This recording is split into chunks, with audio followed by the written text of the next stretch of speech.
the word spark is the perfect one to describe exactly what I feel like when I feel that energy of creativity. When I feel my blood pressure rise a little bit, my pulse rate increase, and that little bubble of excitement in my belly, it's that creative spark. It's let's go do this. We're going to make something. It's going to be fabulous. I love as well that so many of my friends and family are grabbing on to this do-it-yourself or DIY trend. And they're so proud of what they do. It's really fantastic, whether they're making those little paper flowers to wear as brooches or give as gifts, or they're painting a table they got for $5 at a yard sale, or they're making the perfect quiche for the brunch this weekend. It's so much fun to watch them become excited about their project and to watch them take a picture and post it on Facebook, and we get to like it and comment on it. And it's just, it's a gift that goes both ways. And so many of us turn to social media for that inspiration of creativity, right? We go to Facebook and we look at Twitter and Instagram and cue the angel chorus, Pinterest, right? Pinterest is a fabulous phenomenon that came about in the past couple of years, brought around by a guy from Des Moines, by the way.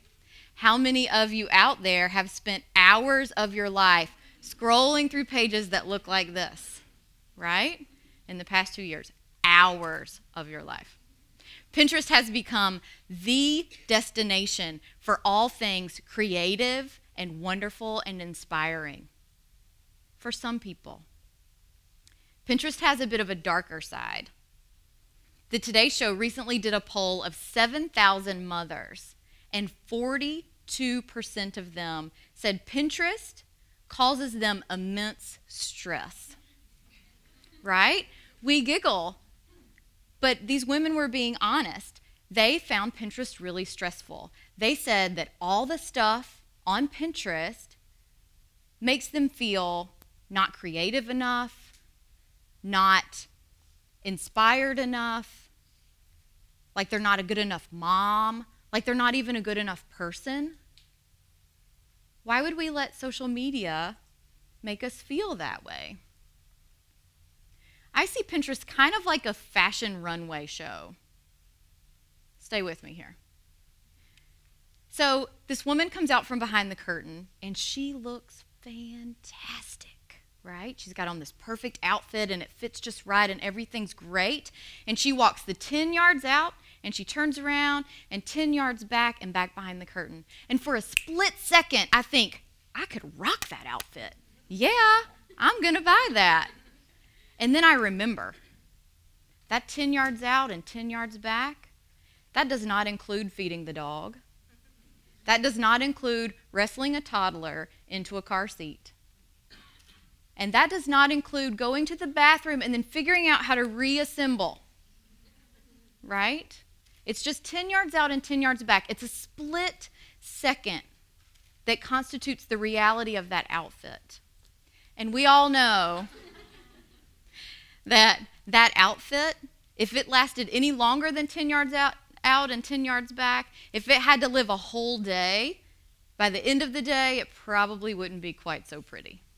I want to focus on that moment, that split second of time.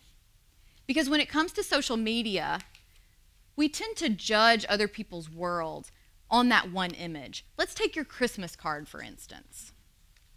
Right? You do like a 3-hour photo session with your family, and you might get 1 or 2 really fantastic images that you really love out of all of that. Right? One where everybody looks like they're having fun, and you're not dropping the baby. One where everybody's smiling and happy, and there are no tears being shed. One where everybody is doing their best job to look normal. And that's the one you choose for your Christmas card, right? That's the one you put out there. Here's my family. But you know that that's not the whole story. You know that that's not your reality. And you know that about your friends. So why would you let someone else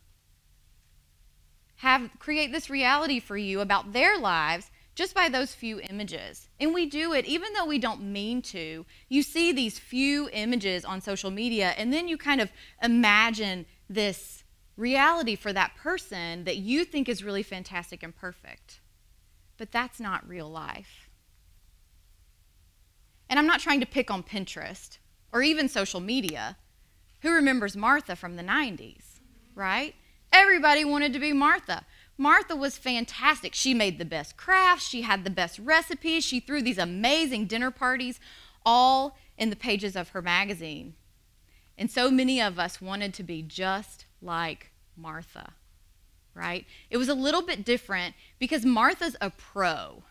Martha's not the mom in the car beside you at elementary school drop-off, and Martha's not the woman 3 cubes down in your office. And we tend to think, while magazines still have that holy grail factor, people understand that magazines are created by professionals. We tend to think that things we see online are your good friend's iPhone photo.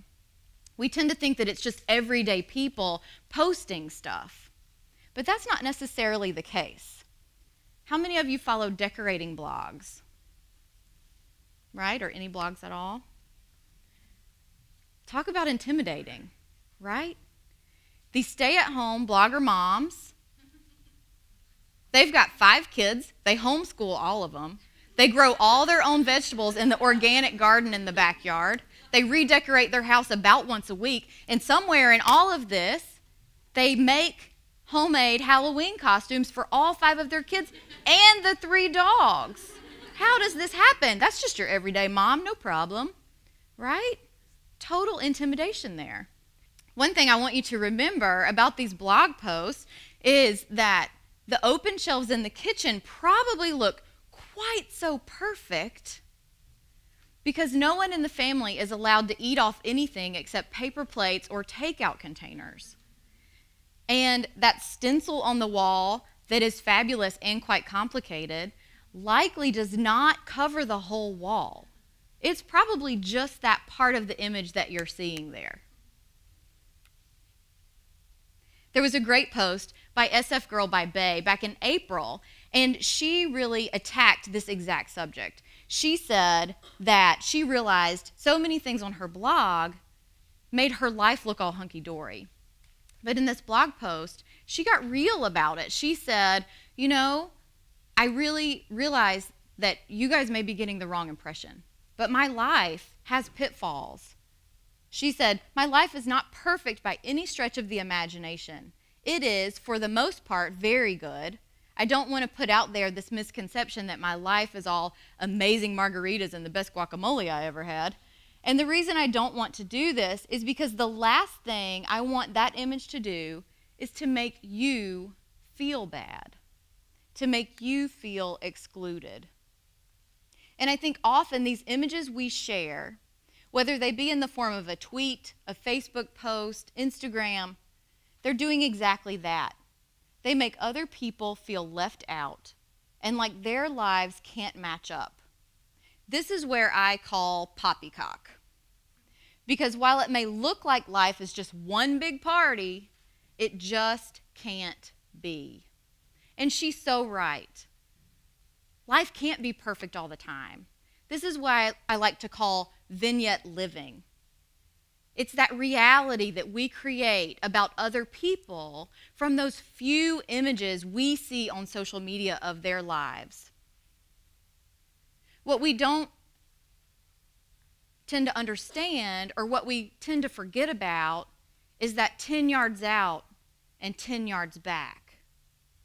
We forget that those images that we see are curated and very carefully chosen.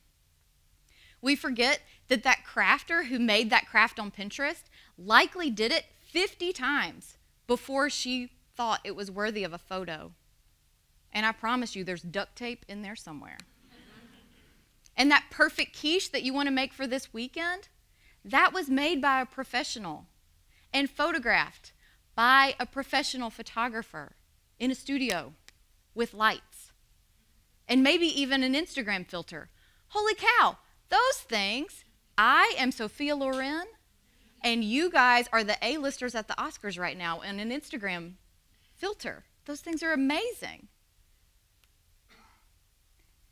So I want to give you a little peek behind the curtain, a look at a recent photo shoot for Refresh that I did in St. Louis, and just show you a little bit. These are some of my iPhone photos.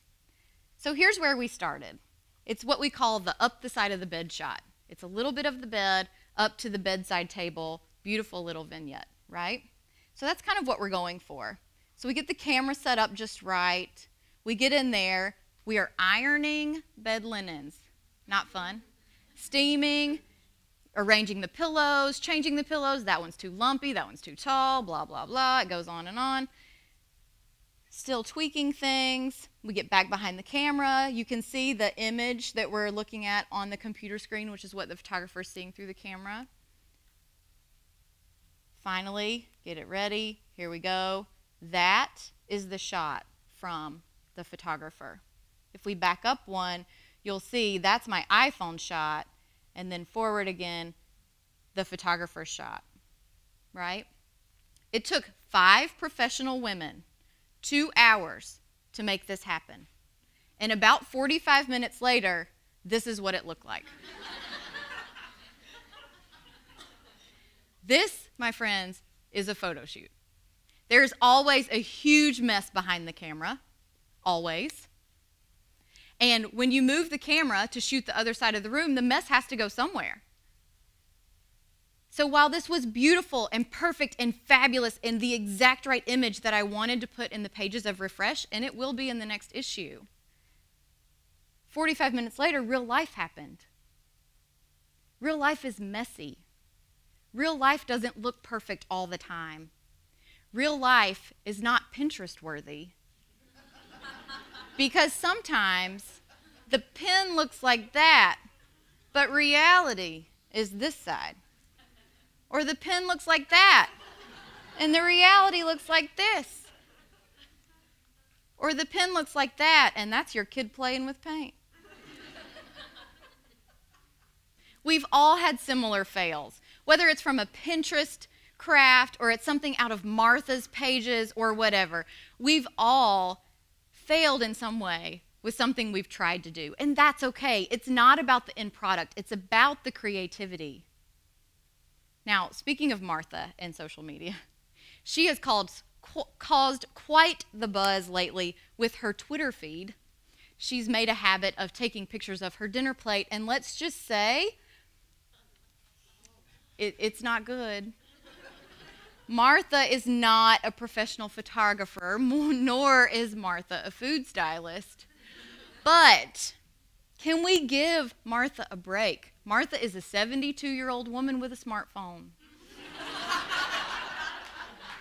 She's taking pictures of her dinner.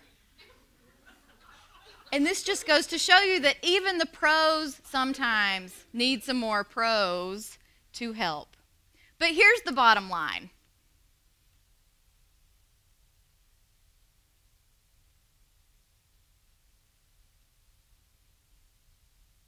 Creativity is messy. Life is messy. So my hope for you is that you make a mess and that you have fun doing it. Because it's not about the final product. It is about the creativity and having that fun. And if that final product doesn't turn out to be exactly what you want it to be, I'm here to tell you, grab some duct tape and an Instagram filter. Your friends, I promise, will still be impressed. Thank you.